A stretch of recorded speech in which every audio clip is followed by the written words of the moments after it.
The registry office glowed with cold white light as Audrey Constance swept through the doors like a winter storm, her coat dusted with snow. She gripped the hand of a stranger and pulled him toward the counter. Finn Carter, a single father who had come to fix the electrical system, barely reacted before papers slid across the desk. Audrey spoke in clipped tones. "Marry me, just 5 minutes." Her eyes held no plea, only sharp focus of someone running from something she could not name. 34 years old and the chief executive of Constance Holdings, a financial and technology conglomerate worth billions, Audrey Constance had built her reputation on discipline and silence. In board meetings, she ended discussions with verdicts that left executives both respectful and afraid. The public knew her as a woman who spoke little and delivered much, someone with no scandals, no public romances, no visible cracks in the armor she wore like a second skin. But armor could trap as easily as it protected. Audrey's mother had died when she was young, leaving her to grow up in a dynasty where marriage contracts mattered more than wedding vows. She had learned to hate being controlled, yet control defined every corner of her existence. The worst control came wrapped in legal language her father had left behind. A trust fund holding the company's core voting shares with a single, devastating condition. Before her 35th birthday, Audrey had to establish family stability through legal marriage, or the voting rights would transfer to a supervisory committee controlled by the board of directors. She would remain chief executive in title only, a puppet waiting for the strings to be cut. The condition had been buried deep in confidential files, known only to a handful of internal lawyers. But someone had stolen those files. Someone inside her own organization had leaked the trust documents and was preparing to activate the clause. The trap was elegant in its cruelty. If Audrey married someone from high society, the media would trace the connection and her opponents would prove the marriage was fake, designed solely to maintain power. She needed someone outside the game entirely. Someone whose legal history was clean, but whose social standing made him impossible to connect to corporate manipulation. Finn Carter was 36 years old and worked as an independent electrician, taking contracts for public building repairs and emergency calls. He lived with his daughter Louisa in a small apartment where every dollar had a purpose and every promise had weight. His wife had died in a traffic accident years ago, leaving behind medical bills that still shadowed his credit report. Finn had learned to be wary of anything involving large sums of money, and he despised the feeling of powerlessness. Fixing broken electrical systems gave him a sense of control in a world that had taken too much from him already. He did not seek charity and had no tolerance for people who used power like a weapon. When he made a promise to his daughter, he kept it. Tonight he had promised to be home by 6 to help with a Christmas craft project. That promise mattered more than any emergency repair call. Louisa Carter, 7 years old with her mother's observant eyes, had established a family ritual with her father. Every night before bed, she asked 3 questions. What made you happiest today? What made you saddest today? What do you want to change tomorrow? The questions were not complicated, but they required honesty. Louisa did not need wealth. She needed someone who knew how to listen. The forces working against Audrey had names and faces.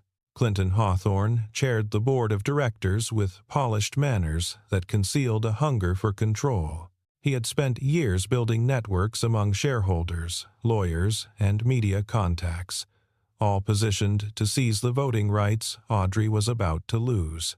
His lieutenant, Corbin Hale, served as chief financial officer and specialized in manipulating numbers to create artificial crises. He hated Audrey for cutting off his shadowy contracts years earlier. Together they had orchestrated this moment, counting down to her 35th birthday like wolves waiting for winter to weaken their prey. Vivian Hilda, an internal corporate lawyer, occupied neutral ground for now. She followed the law precisely, neither helping nor hindering the trap closing around Audrey. but neutrality could shift when the right pressure was applied. The night Audrey and Finn first crossed paths, an electrical failure had darkened the county administrative building where civil records were processed. The main server went down, security cameras flickered, and automated entrance gates stopped functioning. Finn arrived in worn work clothes with snow melting in his hair, called in on an emergency contract to restore power. Audrey appeared an hour later to handle urgent legal paperwork related to the trust fund, dressed in a coat that cost more than Finn's monthly rent. Her face looked carved from ice, every muscle held tight against some invisible weight. She mistook him for a building employee she could direct. Her first words were instructions, delivered with the expectation of immediate compliance. She needed power restored in 10 minutes because she had an important call. Finn's response came flat and factual. Rushing the job could burn out the circuit board and collapse the entire system tomorrow. He would do it correctly, not quickly. The refusal caught Audrey off balance. She had spent her entire life giving orders and watching people follow them. This man in his faded work jacket had just placed safety above her authority, as if her position meant nothing compared to doing the job right. Something small and sharp lodged itself in her chest, not quite anger, closer to grudging respect. While Finn worked, he made a video call home to tell Louisa to go to bed without him.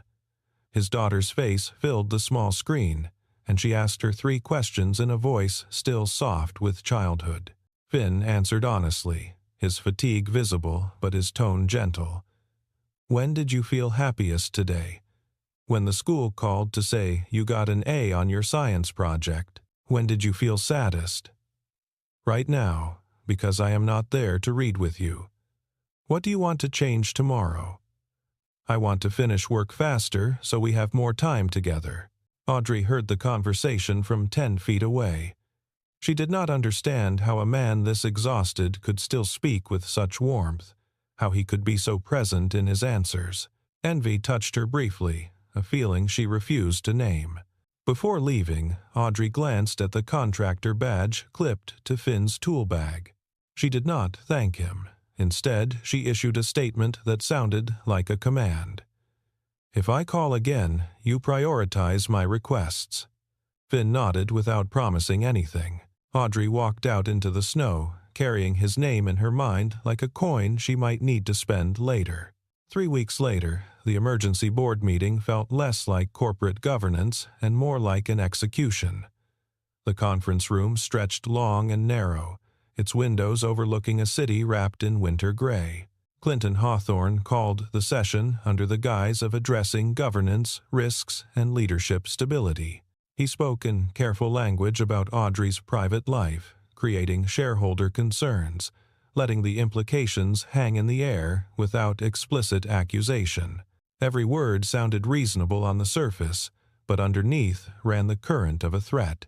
Corbin Hale followed with a presentation full of inflated market volatility numbers, graphs colored in alarming red, suggesting that Audrey's personal instability made her unfit to hold decisive voting power. He clicked through slides showing stock fluctuations that had nothing to do with her leadership, but everything to do with manufactured fear. The other board members shifted in their leather chairs, uncomfortable but unwilling to challenge the narrative being constructed around them. Then the legal strike came. A board attorney casually mentioned the condition in Audrey's father's will, the clause requiring marriage before age 35. The words dropped into the room like stones into still water, and Audrey felt her lungs stop working. She had known about the condition but believed it was sealed under absolute confidentiality, protected by attorney-client privilege and locked away in secure files. Someone had betrayed her from inside her own legal fortress. Someone had handed her enemies the exact weapon they needed, and they were wielding it with surgical precision. She had less than 2 months before her birthday. If she lost the voting rights, Clinton would control the company, and every clean project she had built, every ethical standard she had fought to establish, would be dismantled and sold for parts. She did not fear losing money. She feared losing the only thing she had created with her own hands, the only proof she was more than her father's cold dynasty. Marrying someone from her social circle was impossible. Her opponents would investigate the connection, prove the marriage was a legal maneuver, and sue to invoke the trust clause anyway. She needed a marriage that was technically legitimate but impossible to connect to corporate gain. She needed someone with no shares, no political ties, and a work history that proved he had nothing to gain from her world. Finn Carter's name surfaced in her mind like a lifeline made of thorns. A man outside her system, with a clean employment record and a life that had no intersection with corporate power. He was mature enough to sign papers immediately. He was also a father, which made him vulnerable to an offer involving his daughter's future. Audrey knew dragging him into this trap was selfish, possibly cruel. She did it anyway because she was out of time and out of options. The next morning, Finn received an emergency call about another electrical malfunction at the county building. He took the job because the payment would cover this semester's school expenses for Louisa. He had promised his daughter he would be home by 4 to help her make construction paper snowflakes for the holiday display. That promise sat in his chest like an anchor as he drove through the gray winter streets. Audrey arrived at the building before Finn finished the diagnostic check. She walked straight to where he stood, testing voltage, her face rigid and her hands trembling in a way she thought she had hidden. She did not greet him or explain. She simply said 2 words, "Follow me." Finn assumed she was an official who needed urgent repairs. He followed her down the hallway toward what he thought was another electrical panel. She led him into the marriage registry office instead. A clerk sat ready at the desk with paperwork already half prepared. All it needed was the groom's signature. Finn understood in the span of a heartbeat and jerked his hand away. He told her plainly that he was not a toy for rich people to manipulate. Audrey's voice cracked when she spoke next, a hairline fracture in the ice. She said she was not asking. She was demanding, but the demand held terror underneath. She offered him a straightforward transaction. A 5-minute marriage, then an annulment, then payment large enough to secure his daughter's future. Finn refused because his self-respect was not for sale. Audrey shifted tactics with the ruthlessness of someone who had run out of moves. She stopped talking about money for him. She talked about money for Louisa instead. Tuition, health care, a stable future. Finn felt something twist in his chest. He hated being bought, but he was also a father who could not pretend his daughter's opportunities meant nothing. He set his own conditions in a voice harder than any she had heard in a boardroom. Everything in writing. No mandatory cohabitation, no invasion of their privacy, no media exposure for his daughter. If this marriage harmed Louisa in any way, he would leave immediately and pursue legal action. Audrey agreed without hesitation, as if the signature was the only thing that mattered and everything else was negotiable. The clerk pushed the papers forward. The questions were standard, procedural, almost boring in their routine nature. Finn answered mechanically, his mind unable to catch up with what his hand was doing. Audrey signed fast, her hand steady even though her eyes would not meet his for more than a second. The official seal pressed into the document, and they became husband and wife in the eyes of the law. 5 minutes, from start to finish. Finn felt like he had walked into a room with no exit. Audrey felt like she had survived, but the cost was written in the rigid set of a stranger's shoulders, a man who now carried a burden he had never asked for. Within hours, someone leaked the marriage to the media. An anonymous account posted that the chief executive had secretly wed an unknown man with no public profile. Clinton Hawthorne did not suppress the story.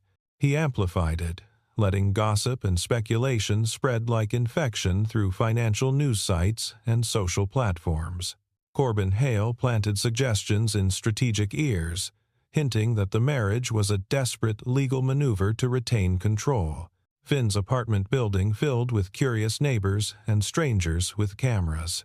His landlord raised the rent, citing increased interest in the property. Finn felt his privacy shredding like paper in wind, but his real fear was not for himself, it was for Louisa. At school, another parent made a loud comment within Louisa's hearing. Her father had climbed the ladder by marrying someone rich, taking shortcuts regular people could not afford. Louisa did not fully understand the words, but she understood shame. That night, she asked her father the 3 questions, and her voice was smaller than usual. "Did you do something wrong, Dad?" Finn felt his throat close. He realized that 5 minutes had started to destroy his daughter's sense of safety. Audrey tried to manage the crisis like a corporate problem. She deployed lawyers to suppress media coverage and offered to transfer Louisa to an expensive private school where her name would not draw attention. Finn's response came sharp and immediate. His daughter was not a problem to be purchased and relocated. She was a child who deserved respect and normalcy, not isolation in a gilded box. The legal team delivered worse news. To defend the marriage's legitimacy before the board's investigation, Audrey and Finn needed to demonstrate basic elements of a shared household. They had to establish a common residence in official records. Without it, Clinton could argue the marriage was purely ceremonial, trigger the trust clause, and seize the voting rights anyway. Audrey asked Finn to move into her house. "Not really," she clarified. "Just on paper, just to pass scrutiny." Finn agreed reluctantly because Louisa was already suffering from media attention and he wanted his daughter somewhere more secure. He told himself it was temporary, a legal formality that would end soon. The house was a mansion that felt more like a museum. Long hallways stretched in perfect symmetry. White light poured from fixtures designed for elegance rather than comfort, and polished marble surfaces reflected everything back in cold precision. Silence pressed against the walls, broken only by the distant hum of climate control systems maintaining perfect temperature. Staff members looked at Finn like he was trespassing in a space that did not belong to him, their eyes measuring him and finding him wanting. He brought Louisa inside, guiding her gently by the shoulder, and his daughter went quiet, clutching her backpack as if afraid to touch anything. Her sneakers squeaked softly on the marble floor, each sound echoing in the cavernous space. Audrey watched them standing in her foyer, looking lost. Small figures swallowed by architecture meant to impress rather than welcome. And for the first time, she saw her home through different eyes. It looked frightening. It looked like a place where warmth came to die. Clinton Hawthorne moved forward with his legal assault. The board announced an ethics review of the chief executive's conduct, framing it as a question of governance, stability, and shareholder confidence. The real goal was forcing Audrey to prove her marriage was genuine, and if she could not prove it, they would invoke the trust clause and strip her voting power. Corbin Hale hired investigators to dig into Finn's background, searching for debt, legal violations, anything that could paint him as an opportunist exploiting a desperate woman. The first days of cohabitation felt like 2 strangers occupying the same cold museum. Audrey established rules. Do not enter my private workspace. Do not touch personal files. Do not disrupt the household schedule. Finn set his own boundaries. Louisa would live like a normal child with regular meals, consistent bedtime, and no use as a publicity tool. He told Audrey that his daughter was not a prop for corporate theater. Audrey had spent her life issuing orders and watching people obey. Finn did not obey, but he also did not argue. He simply did things his own way, maintaining standards that had nothing to do with money or status. When staff members treated him dismissively, he responded with competence, doing his work so well they could not find fault. Audrey observed this with something close to fascination. This man possessed something she had lost years ago, the ability to remain calm without needing to prove his worth. Louisa began making small changes to the house. She drew a Christmas picture and taped it to the refrigerator. Audrey stared at the bright crayon marks on her stainless steel appliance, unable to remember the last time anything handmade had existed in this space. Louisa asked her one evening if she liked cookies. Audrey said no automatically, a reflex response. That night, she quietly instructed the kitchen staff to bake cookies anyway. She could not explain why. Late one night, exhaustion and pressure finally cracked Audrey's composure. She sat alone in a dark room with her head in her hands, makeup stripped away, fingers trembling slightly. Finn found her there by accident. He did not offer empty reassurances or try to fix what he did not understand. He brought her a glass of warm water and said simply that she needed to sleep, or she would lose tomorrow's battle. Someone had just cared for her in the most practical, unglamorous way possible, without expecting anything in return. Finn quietly changed the lighting in the hallways, replacing harsh white bulbs with warmer tones so Louisa could sleep better. Audrey walked through the softer light one evening and felt her house shift into something closer to a home. She reminded herself this was temporary, a contract with an expiration date. Then, Finn found a legal memo left on a desk. The document outlined marriage duration requirements for the trust fund to recognize the union as legitimate. It specified a minimum period before dissolution, and if they divorced too soon, the clause would activate as if the marriage had never happened. 5 minutes had been a lie, or at least an incomplete truth. The marriage required months, possibly longer. Finn confronted Audrey with the paper in his hand and anger in his voice. She had lured him into signing under false pretenses, trapping him in a legal cage that was never supposed to be just 5 minutes. Audrey responded with her usual defenses, cold deflection, and strategic silence. Finn slammed his hand on the table, not with violence, but with the force of frustration breaking through. Her power was crushing his daughter's life, he said. His voice shook when he spoke. Louisa heard them arguing from her room and retreated into frightened silence. Later, Finn found her journal lying open, and the words on the page stopped his heart. When was Dad saddest today? When was Miss Audrey saddest today? His daughter had started including Audrey in the 3 questions, treating this stranger like family. Finn felt something break inside his chest. Louisa was getting attached to a situation that could end any moment. Audrey finally admitted the deeper truth. She did not fear losing her position or her wealth. She feared Clinton dismantling the projects that mattered to her, the educational funding for underserved communities, the data privacy protections she had fought to implement, the ethical standards she had built to atone for her family's ruthless past. If she lost control, everything she had tried to repair would be sold and destroyed. Her voice dropped to a whisper when she said it. She was not fighting for a chair. She was fighting to keep the only good things she had ever created from being erased. Finn felt his anger shift into something more complicated. He still resented being used as a tool, but he also saw her being hunted like prey, cornered by people who used law and power the way other predators used teeth. He set new terms. From now on, total transparency. Every legal document, every strategic move had to be shared with him, and Audrey had to personally guarantee Louisa's protection from media intrusion and board manipulation. Audrey agreed, but this time her agreement felt less like a command and more like a request for a second chance. Then, the investigators Clinton hired released their findings. A financial blog published an article describing Finn's past debt and insinuating he had married for money. The truth was mundane and painful. The debt came from his wife's final hospital bills, medical expenses he had slowly paid down over years. But the article twisted the facts into a narrative of opportunism and instability. Worse, photographers captured images of Louisa at school, her face confused and frightened. Finn reached his breaking point. This was the line that could not be crossed.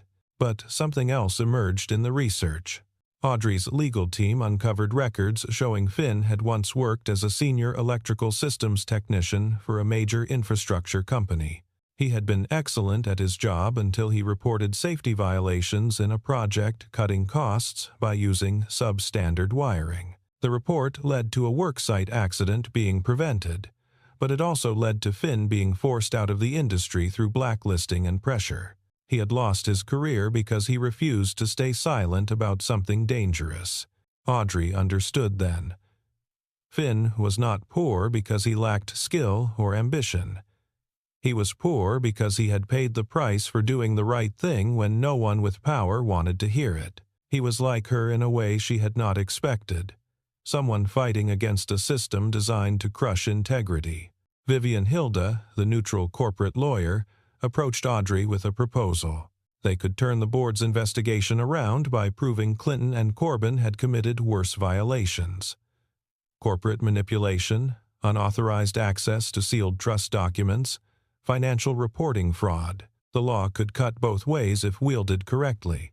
Finn remembered the night the county building lost power, the night he first met Audrey. The security cameras had flickered during the outage, failing at the exact moment someone accessed the sealed trust files. He suggested checking the system access logs to find digital fingerprints left by whoever broke into those records. Audrey used her authority as chief executive to quietly order the cybersecurity division to pull the server logs, bypassing Corbin's oversight of the information technology department. To counter accusations of a fake marriage, Audrey and Finn had to appear together at a corporate charity event. The ballroom glittered with crystal chandeliers and champagne glasses, filled with people whose clothes cost more than Finn earned in a month. Finn hated the performance, the pretense, the eyes watching for cracks in their facade. He hated the way conversations stopped when they entered, the way smiles turned sharp and evaluating.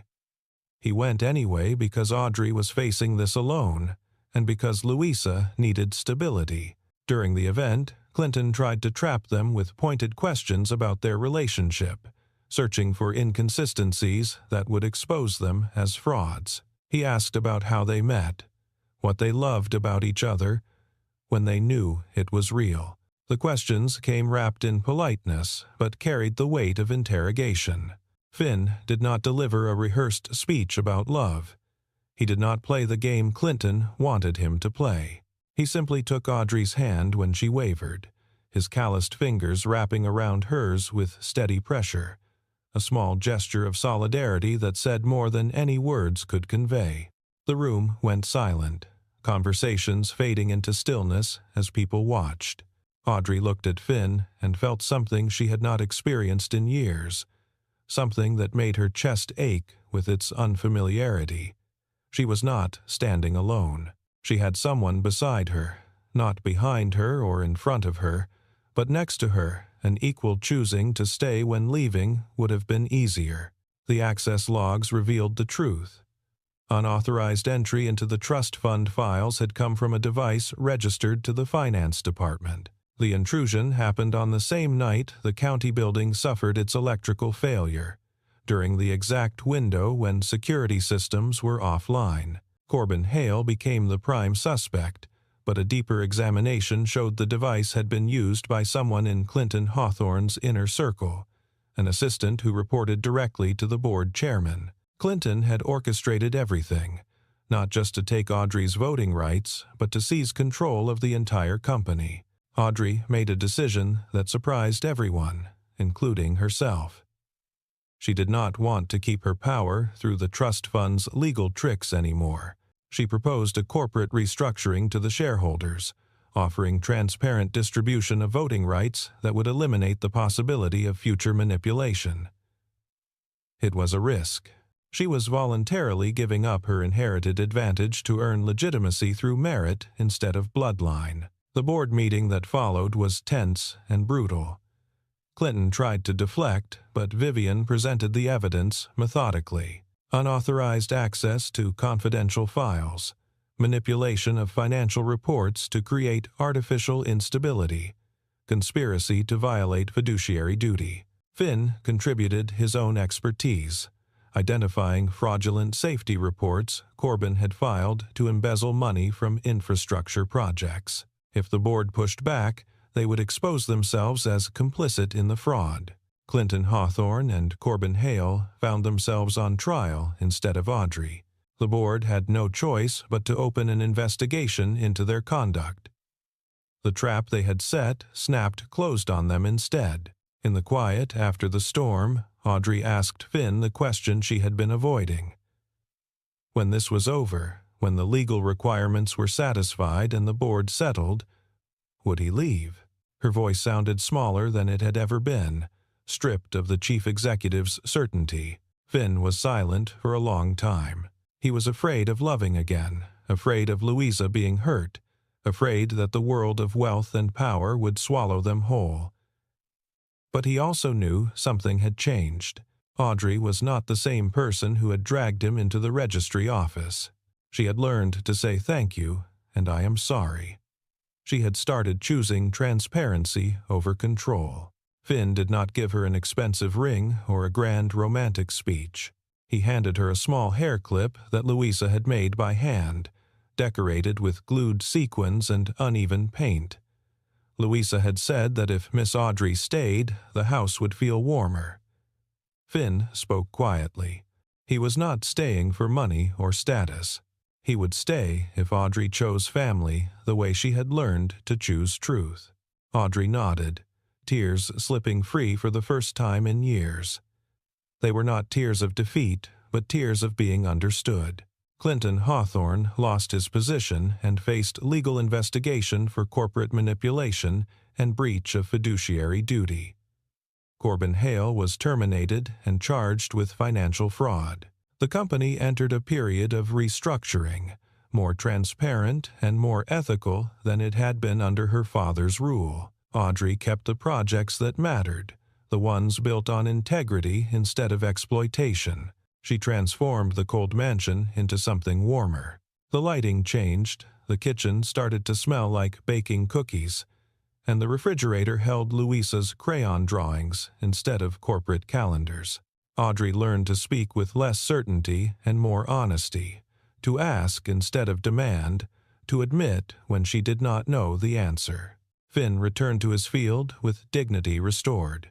He became a safety consultant for community infrastructure projects, using his expertise to prevent the kind of corner-cutting that had cost him his career years before. He did not become the chief executive's trophy husband.